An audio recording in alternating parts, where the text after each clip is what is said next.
My name is Sarah, and for 5 years my social life was in orbit around a single dazzling star, Emily. She wasn't just a leader. She was a social architect. She was charismatic, effortlessly witty, and seemed to possess an almost supernatural ability to know exactly what every person needed to hear. Our core friend group, a tight, enviable circle, didn't realize it then. But we weren't friends. We were Emily's carefully arranged entourage, and I was her closest confidant. The subtle control only became apparent when I started to pull away. I had landed a new job that demanded more time, and I began politely declining Emily's mandatory late-night events. Her initial reaction wasn't understanding. It was a cold, immediate withdrawal. She started treating my absence not as a scheduling conflict, but as a personal betrayal. The campaign to keep me trapped began immediately and professionally. Emily never confronted me directly. Instead, she started spreading subtle, devastating rumors through the group, weaponizing personal anxieties I had only ever shared with her. To one friend, she'd suggest I found their new partner tacky. To another, she'd worry that I was secretly looking down on their career choices. She seeded discord so effectively that I suddenly felt awkward, misunderstood, and unwelcome in spaces I had helped create. The complex web of friendships quickly became a tripwire. The others, conditioned to follow Emily's lead and terrified of incurring her displeasure, didn't question the rumors. They just subtly iced me out. Texts went unanswered.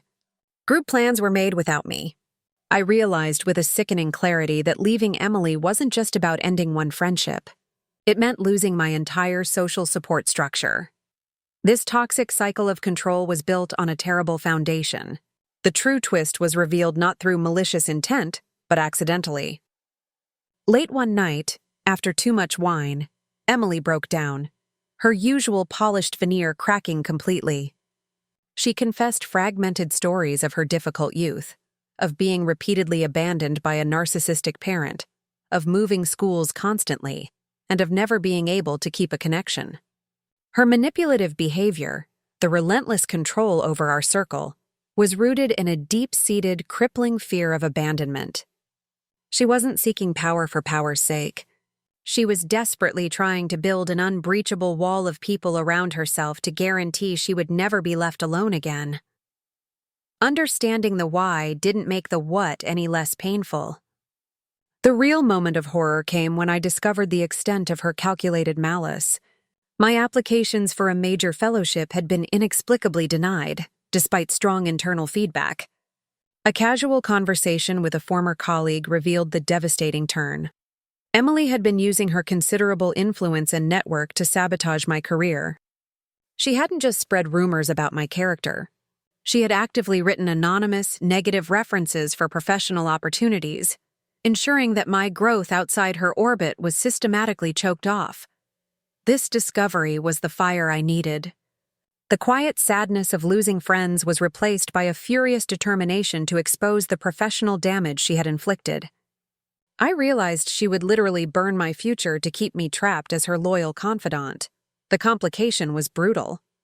When I started pushing back, naming the specific lies and the sabotaged fellowship, the friend group was immediately torn apart.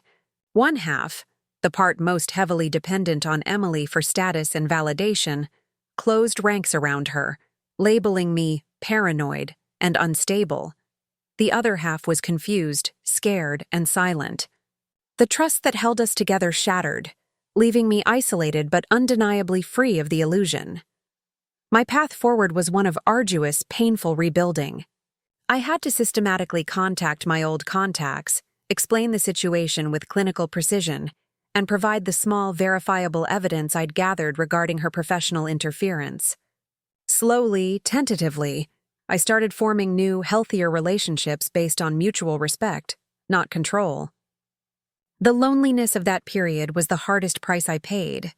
The ultimate confrontation wasn't a shouting match. It was a measured public dissection. I arranged a neutral group gathering, and instead of defending myself, I laid out the evidence. The archived emails showing her interference with my job applications, the conflicting accounts she'd given different friends about the same event. And finally, the confession of her childhood fears and the reason for her control. For the first time, the rest of the friend group, even those who had fiercely defended her, began to see Emily's true, vulnerable nature.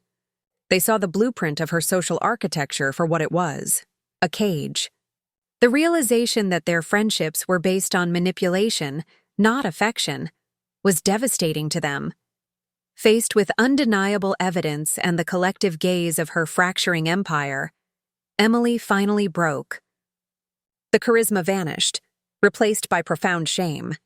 She offered a tearful, halting apology for her actions, admitting the depth of her control and the damage she'd caused to my career and our friendships. This moment was not a tidy Hollywood ending, but a difficult, realistic one. The group did not immediately forgive her, but they forced her to take the first step toward genuine change. Emily agreed to seek professional help for her deep-seated fear of abandonment and manipulative tendencies, acknowledging that she couldn't heal while maintaining power over others. The friend group, though forever changed, began to cautiously rebuild. The power dynamic was gone, replaced by a tentative effort toward honest communication. I, however, focused entirely on my future. The story concludes with me moving forward, having successfully rebuilt my career and my reputation. I wasn't defined by the trauma, but by the strength it took to escape. I formed new, genuinely supportive relationships, not an entourage, but true companionship, finding a balance and peace that Emily's toxic influence had stolen for half a decade.